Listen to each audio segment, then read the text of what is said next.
Assalamualaikum warahmatullahi wabarakatuh. Selamat datang di podcast Sabar Sharing Bareng Marketing episode 1. Nah, sebelumnya saya Siti Nurlaili dari komunitas marketing perbankan syariah akan menemani kalian podcast kali ini. Nah, hari ini kita akan membahas tentang layanan digital banking. Apa sih itu layanan digital banking? Di sebelah saya udah kedatangan narasumber yang super duper tahu nih tentang layanan digital banking dan merupakan salah satu duta Kris Bank Indonesia Purwokerto. Oke, kita sambut Mas Dede Prasetyo. Halo Leli. Halo Mas Dede. Sebelumnya perkenalan dulu nih. Oh ya, perkenalkan teman-teman semuanya ya. Nama saya Dede Prasetyo. Saya juga mahasiswa ekonomi syariah nih di IAIN Purwokerto ya, bareng Win Saizu udah ganti ya.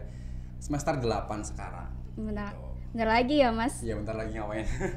Bentar lagi Bentar lagi lulus ya. Lulusnya udah jadi Win Saizu. Nah, kesibukannya berarti sekarang lagi ngerjain skripsi ya Mas? Oh jelas, itu kesibukan paling utama. Terus juga lagi ada ya masih menjalankan tugas sebagai duta Kris, jadi kesibukan juga dibagi ke situ juga. Nah, sebelum kita tanya-tanya lebih spesifik tentang layanan digital banking, kita harus tahu nih definisi dari layanan digital banking. Nah, apa sih Mas definisi dari layanan digital banking itu sendiri? Kalau gambarannya Leli gimana? Layanan digital banking. Kayak dari bank itu ngeluarin kayak ATM gitu, nanti kita dari secara online gitu loh Mas. Iya, intinya sih secara online gitu ya, karena digital itu kan pasti berkaitannya dengan internet ya. Nah, kalau misal bicara soal layanan digital banking, kita bicara soal sejarah dulu nih, biar kita lebih tahu gimana sih perjalanan sampai dengan layanan digital banking gitu. Jadi perbankan kan dulu masih menggunakan secara konven ya gitu ya, belum ada memakai teknologi ya, internet gitu lah. Nah, semenjak ada internet, muncullah itu ada yang ATM atau mungkin mobile banking, phone banking sebagainya. Nah, di sekarang ini ya muncul lagi namanya layanan digital banking. Nah, kalau misal phone banking ya, mobile banking dan sebagainya itu kan salah satu produk dari banknya aja gitu. Jadi penggunaannya pun terbatas, hanya sebatas transfer atau mungkin kegiatan apalah itulah yang transfer dan sebagainya. Tapi kalau misalnya yang digital banking itu para nasabah itu bisa membuka rekening, jadi tutup rekening juga bisa, deposit dan sebagainya lah. Semuanya layanan perbankan dilakukan secara online di bawah internet intinya itu. Memudahkan sekali ya Mas tentunya. Betul. Secara online gitu loh. Iya. Siapa sih yang nggak punya smartphone ya? Iya, apalagi sekarang kan siapa sih manusia yang nggak punya HP gitu loh. Iya. Bahkan satu orang bisa megang 2 HP itu loh. Jumlah Iya. penduduknya itu lebih sedikit gitu ketimbang HP yang ada di Indonesia gitu. Pasti semuanya punya HP gitu. Nah, kalau gitu apa aja sih Mas produk-produk dari layanan digital banking? Produknya banyak ya, kayak tadi itu ada pembukaan rekening, tutup rekening, atau mungkin ada juga pembayaran transaksi secara kode QR gitu ya. Itu kan yang sekarang jadi paling viral gitu lah. Semua orang udah memakai kode QR untuk pembayaran mereka gitu. Itu apa sih Mas maksudnya kode QR gitu? Nah, salah satu produk atau mungkin layanan ya, layanan yang ada di bank atau mungkin PJSP ya. PJSP sekarang kan juga ada penyedia jasa sistem pembayaran kayak OVO, GoPay, Dana, ShopeePay dan lain sebagainya. Itu kan mereka menggunakan transaksi secara cashless gitu loh. Jadi uang kita ada di aplikasi itu, mobile bankingnya atau mungkin di PJSP-nya itu tadi yang non bank. Kemudian kita bisa transaksi secara online atau cashless itu, secara non tunai. Nah, itu pakainya kode QR itu. Kode QR itu kalau sekarang ya, semenjak adanya peraturan dari Bank Indonesia untuk menggunakan satu kode QR namanya KRIS.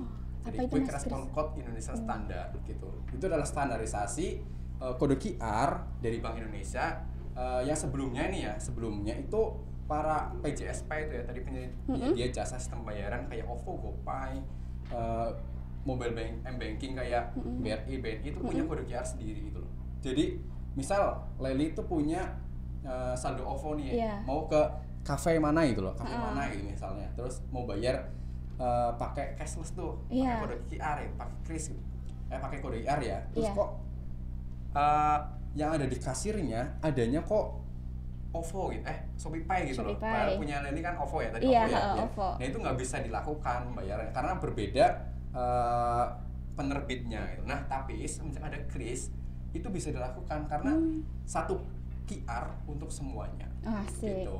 Jadi lebih mudah loh, semuanya lebih mudah, terus juga bisa dilakukan kapanpun dan dimanapun gitu. Seperti itu. Kris ini muncul pas kapan sih Mas?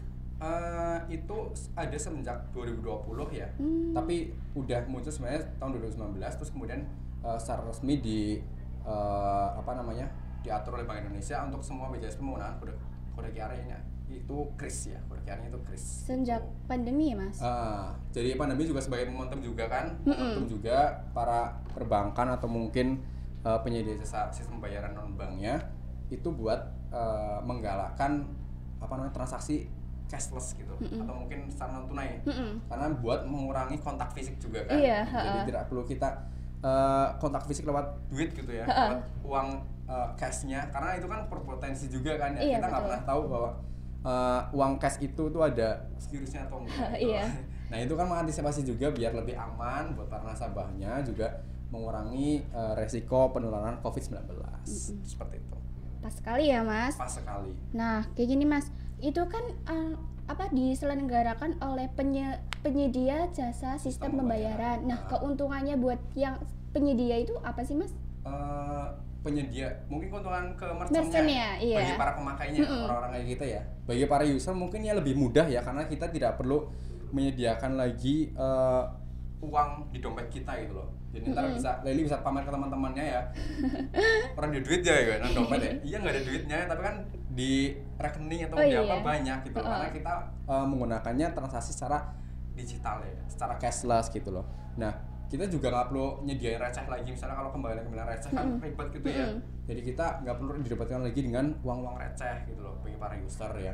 Terus juga mungkin bisa dapat diskonan gitu kan, karena banyak kan kalau misal kita transaksi itu dapat cashback gitu loh, 30%, kan keuntungannya buat kita gitu.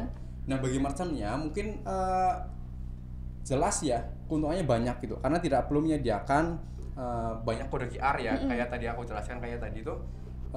Kita hanya perlu menyediakan satu kode QR, bisa dipakai untuk semuanya, seperti itu. Nah juga bagi para merchant juga ya kayak tadi tidak perlu menyediakan uang receh lagi, pengembaliannya ribet atau mungkin terhindar dari uang palsu juga kan.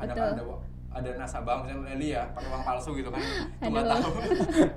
Nah itu kita bisa antisipasi itu semuanya. Jadi para merchant uangnya udah langsung nih, langsung masuk ke rekening. Nggak usah bawa dompet juga ya Mas, lewat HP aja udah. Itu juga dari segi marketingnya nih. Oh iya, apa jadi, tuh? Tipe pembeli kan ada 3 tuh, tahu nggak? Apa aja tuh Mas? Pembeli secara pembayar yang transaksinya secara cash, terus cashless, terus juga cashless pay later. Pay later itu ya? Cara ngutang ini ya?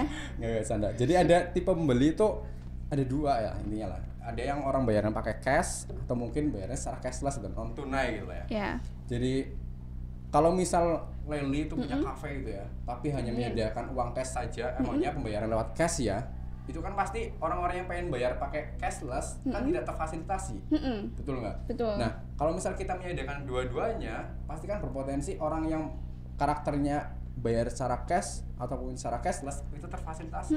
Jelas lebih banyak lagi orang berpotensi orang-orang untuk bisa mampir ke kafenya Leli gitu. Bisa mampir datang lagi. Iya, karena kita menyediakan berbagai fasilitas pembayaran gitu loh. Jelas lebih untung. Seperti itu. Terus cara penggunaannya itu gimana Mas? Gampang banget sih kalau misalnya untuk para kita ya para user gitu ya, masyarakat umum gitu, mau transaksi pakai kris ya kita tinggal download aja gitu. Download aja aplikasi e-wallet kayak OVO atau GoPay sebagainya, nanti diaktifin aja, terus juga tinggal scan, terus tulis nominalnya, tulis passwordnya, terus bayar. Nah, gampang banget ya Mas? Gampang banget, iya. Nggak perlu ngeluarin uang receh gitu loh. Iya, tinggal di scan aja gitu, scan aja udah. Langsung keluar nama tokonya, kemudian tinggal bayar nominalnya berapa, bayar udah. Gampang banget ya Mas. Betul. Terus apa aja sih peran pembayaran dari transaksi digital banking untuk perekonomian Indonesia? Oh betul, jelas sangat berpengaruh ya. Kenapa? Karena di masa pandemi ya juga kan ekonomi sangat menurun waktu itu kan. Jadi karena ya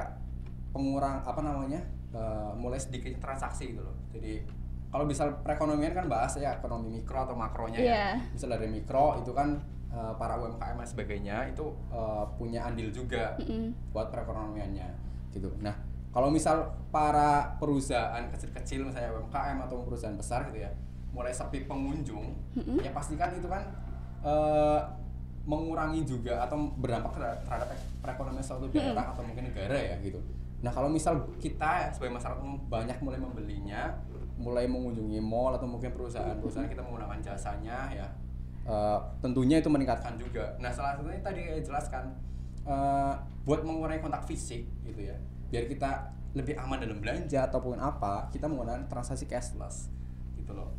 Tentunya itu berpengaruh terhadap perekonomian di Indonesia lah gitu. Maksudnya buat ningkatin jelas. Apalagi di pandemi ya Mas. Iya, kita lebih aman, lebih praktis juga loh. Tidak diribetkan lagi dengan uang cash gitu. Oh iya, kan sekarang lagi pandemi, tentunya banyak nih yang pakai kayak gitu kan ya Mas. Terus apa ada kemungkinan nggak sih kalau misalkan pembayaran kayak gitu bisa menurun, udah nggak tren lagi gara-gara pandeminya udah selesai gitu? Saya rasa sih enggak, pasti itu jadi budaya baru buat kita ya.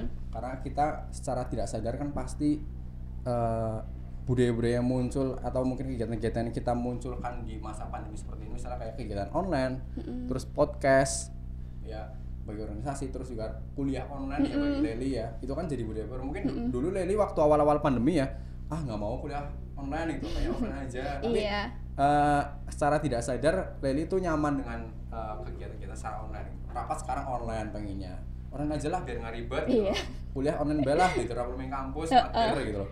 Nah termasuk juga untuk transaksi secara digital ini gitu loh, kita dinyamankan dengan hal-hal yang lebih praktis dan mudah buat para masyarakatnya. Ya tentunya itu bukan jadi indikator kenapa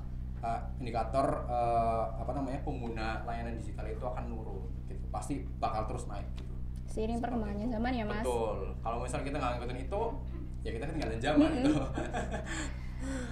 Nah kadang kan kalau misalkan kita pakai digital banking gitu, takut nih kita passwordnya takut rekeningnya kebobol. Iya, itu mungkin punya kecuri hilang juga ya.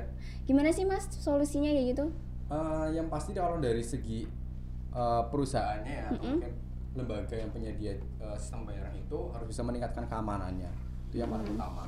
Meningkatkan keamanan dari data-data para nasabahnya ya, atau mungkin para penggunanya, biar tidak ada hal-hal yang tidak diinginkan, kayak tadi kebobolan rekening atau mungkin sebagainya. Nah dari kita sendiri juga harus bisa menjaga tuh dari para user, para masyarakat umum gitu ya, biar tidak terjadi hal seperti itu tadi. Ya kita harus jaga password kita gitu kan ya, password akun kita, terus juga jangan sembarangan nyebar ke orang-orang gitu, atau mungkin tunjukin nomor-nomor ID lah biasanya kan seperti itulah.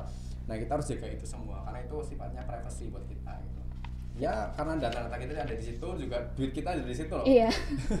Atau mungkin Leli nge-share gitu ya passwordnya ke pacar gitu. Kita pacarnya nge-share lagi ke pacar lainnya gitu. Ketahuan nanti saldonya habis. Iya.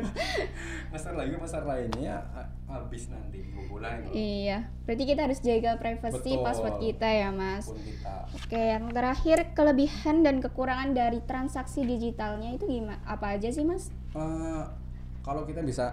Kalau kita bicara layanan digital ya, dari banknya misalnya ini, kelebihan tentunya tidak perlu menyediakan kantor lagi gitu.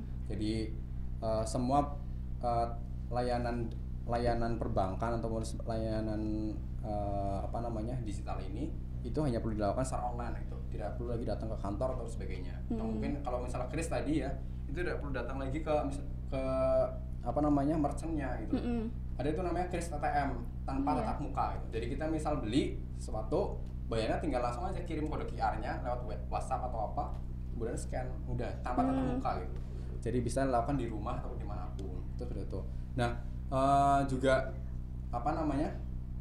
bagi para merchant ya kayak tadi saya jelaskan juga, itu tidak perlu menyediakan uang receh atau mungkin lebih banyak pengunjungnya nanti ya untuk para merchant ya, karena kita menyediakan berbagai fasilitas pembayaran itu seperti itu. Nah juga naikkan omset lah yang jelas itu seperti itu.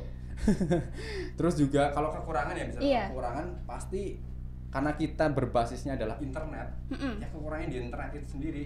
Sinyal ya Mas? Ya sinyal, kalau Leli nggak punya kuota, ya nggak bisa melakukan layanan itu, transaksi itu sebagainya lah, layanan perbankannya nggak bisa dilakukan kalau misal nggak ada internetnya. Cuma itu sih paling gitu. Kekurangan sama kelebihannya ya Mas?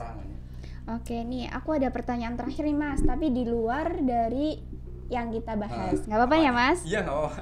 Nih, apa pendapatnya Mas Dede sebagai Presiden Genbi IAIN Purwokerto? Sebagai Presiden Genbi, bener ya? Genbi IAIN Purwokerto. Deg-degan nih Mas. Melihat kemarin ramai terkait Bank BUMN ada peningkatan biaya setiap transaksinya. Seperti cek saldo sekarang ada potongan 2.500 atau transaksi transfer dan lain dan sebagainya kena biaya 5.000 itu loh Mas. Oh iya. Itu sebenarnya untuk ATM link ya. Iya. Itu ATM link kalau misalnya kita menggunakan ATM induk kita, misalnya BRI ya ke BRI aja itu yang nggak ada itu. Tapi untuk ATM link. Tapi sebenarnya saya kurang mengikuti itu ya. Tapi saya pernah baca itu katanya ya kita lebih murah malah justru dibanding dengan ATM link entah di negara lain atau lainnya lah. Itu kita lebih murah gitu. Nah, dengan seperti itu pasti banyak masyarakat yang mungkin menolaknya ya. Alah jadi anak biaya transaksinya gitu loh sebenarnya loh. Lebih mahal lagi loh sampai 5.000, 2.500 itu ya. Nah, tentunya hal itu harus diantisipasi juga oleh para banknya ya. Untuk bisa menyediakan ATM-nya lebih banyak lagi gitu. Jadi kita tidak kesulitan juga nyari misal ATM terus hanya pakai ATM link gitu loh. Nanti biayanya lebih gede lagi. Nah, kayak tadi juga kan sekarang mulai banyak tuh mobile banking sebenarnya. Nah, kita kan bisa memanfaatkan itu juga gitu. Sebenarnya hal itu ya hal-hal wajar aja sih. Itu bagi saya ya tidak masalah dengan hal seperti itu lah. Ada keuntungannya juga ya Mas pakai m-banking kayak gitu ya. Sebenarnya sekarang banyak lah layanan yang bisa disediakan dari banknya buat kita yang lebih mudah gitu loh. Itu kan salah satu instrumen saja. Kalau kita bisa milih yang lain juga kenapa enggak? Iya, lebih mudah. Oke, udah lama ya kita korek-korek Mas Dede. Berapa menit ini? 10 menit? 20 menit? 15 menit Mas. Oke, bisa ditarik kesimpulan kalau layanan digital banking itu memudahkan kita dalam bertransaksi secara online ya. Dan kelebihannya itu kita bisa transaksi di mana aja ya Mas? Betul, di mana saja, kapan saja. Dan tentunya mengurangi wabah COVID-19 ya Mas dengan cara kontak fisik melalui uang. Kayaknya cukup sampai di sini ya Mas podcast kali ini. Terima kasih. Sama-sama. Aku yang harusnya terima kasih ke Mas Dede karena udah meluangkan waktu dan mau berbagi ilmunya. Saya suka berbagi. Ya. Jangan sampai berbagi hati ya Mas. Oh iya, coba. Dan saya berterima kasih juga kepada teman-teman yang sudah mendengarkan podcast kali ini. Tentunya saya mohon maaf apabila ada tutur kata yang kurang berkenan di hatinya Mas Dede dan podcast kali ini. Saya mohon maaf. Saya Siti Nurlaili sebagai host podcast kali ini dan Mas Dede Prasetyo sebagai Duta Kris BI Purwokerto. Pamit undur diri. Sampai jumpa di podcast lainnya. Wassalamualaikum warahmatullahi wabarakatuh. Waalaikumsalam.